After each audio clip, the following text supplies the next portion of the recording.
Herkese yeniden merhaba, kanalıma ve mutfağıma hoş geldiniz. Bugün sizlere tarçınlı, cevizli, sünger gibi kabaran, yumuşacık olan anne keki hazırladım. Ve yine sizlere kolaylık olması için herkesin evinde bulunan büyük boy fırın tepsisinde yaptım. Malzeme listesini her zaman olduğu gibi açıklama kısmına da ekledim. Oradan da bakabilirsiniz. Ve sizleri fazla bekletmeden hemen tarifimin detaylarına geçiyorum.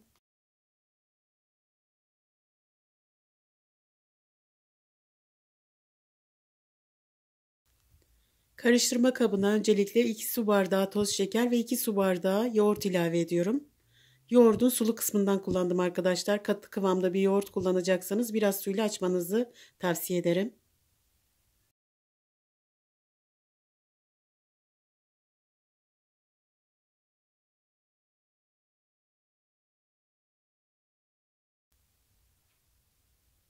Ve güzelce karıştırıyorum. Şekerin tamamen erimesini sağlayacağız. Diğer kek tarifleri gibi şeker ve yumurtayı önden çırpmıyoruz arkadaşlar. Bu tarif biraz daha farklı oluyor. Bu arada kullanmış olduğum bardak ölçüsü 200 mililitredir.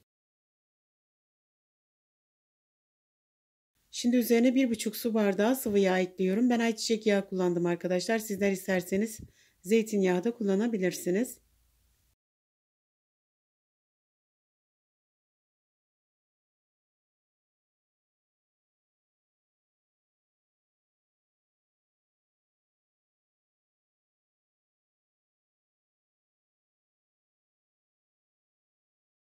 Ve şimdi unu eklemeye geçiyorum. Bu tarifte 4,5 su bardağı un gidiyor arkadaşlar ama ben öncelikle 4 bardağını ekleyeceğim. Çünkü her unun su tutma özelliği farklı olduğundan az ya da fazla gelebiliyor. Şimdi 4 bardak unu ekliyorum. Ve üzerine 5 adet yumurta ilave ediyorum.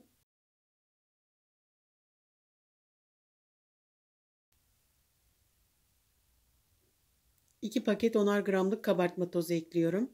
Ve 2 paket 5'er gramlık toz vanilin ilave ediyorum.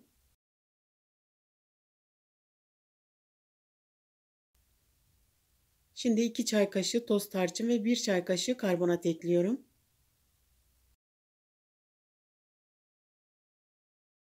Bir çay bardağı irice ezmiş olduğum cevizi ilave ediyorum. Sizde fazla varsa fazla ekleyebilirsiniz arkadaşlar. Ceviz inanılmaz lezzet veriyor.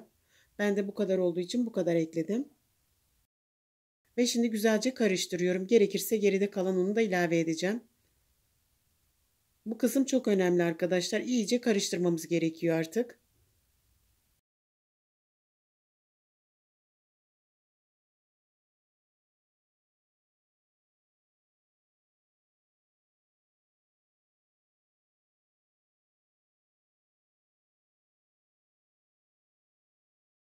Ve son olarak geride kalan yarım su bardağı unumu da ilave edip güzelce karıştırıyorum.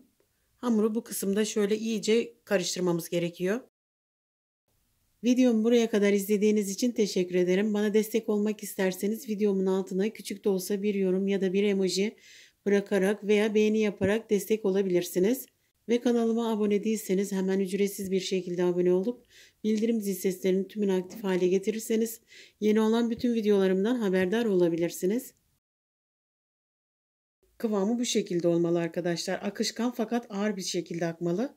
Sizler de hamurunuzu bu şekilde ayarlayabilirsiniz.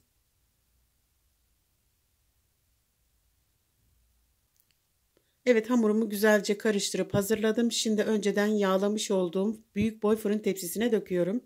Bir tatlı kaşığı tereyağı ile yağladım. Eğer ki tereyağı yoksa elinizin altında sıvı yağla da yağlayabilirsiniz.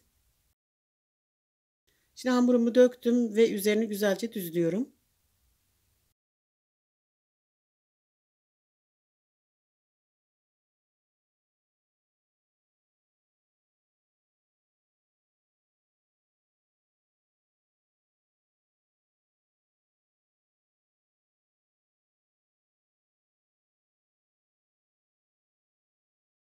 Şöyle tepsiyi birkaç kez tezgaha vuruyorum ki hamur iyice yayılsın. Son olarak üzerine şöyle bir avuç kadar ceviz serpiştiriyorum. Ceviz yoksa eklemeyebilirsiniz.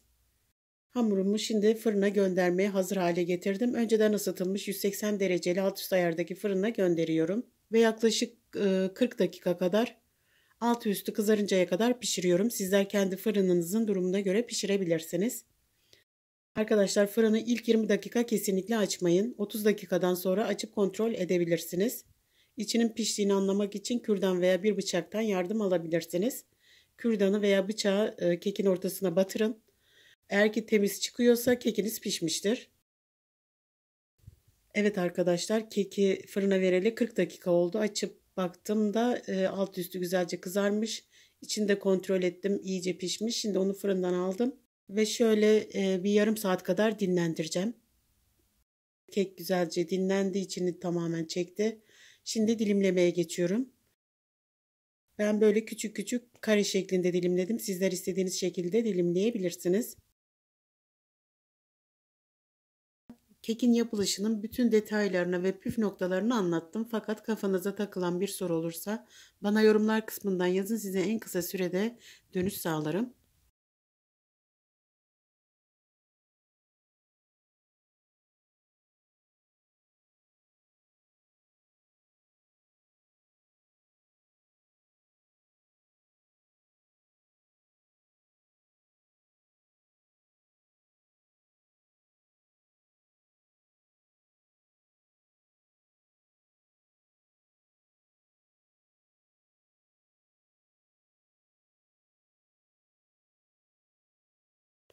Gördüğünüz gibi arkadaşlar içi tamamen pişmiş, göz göz olmuş ve puf puf.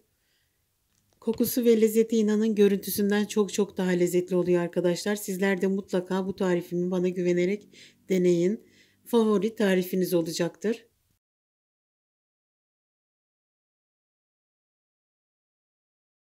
Ve yine bir videomuzun daha sonuna geldik. İnşallah videomu sıkılmadan izlemişsinizdir. Deneyecek olan herkese şimdiden afiyet olsun. Yeni videolarda görüşmek üzere.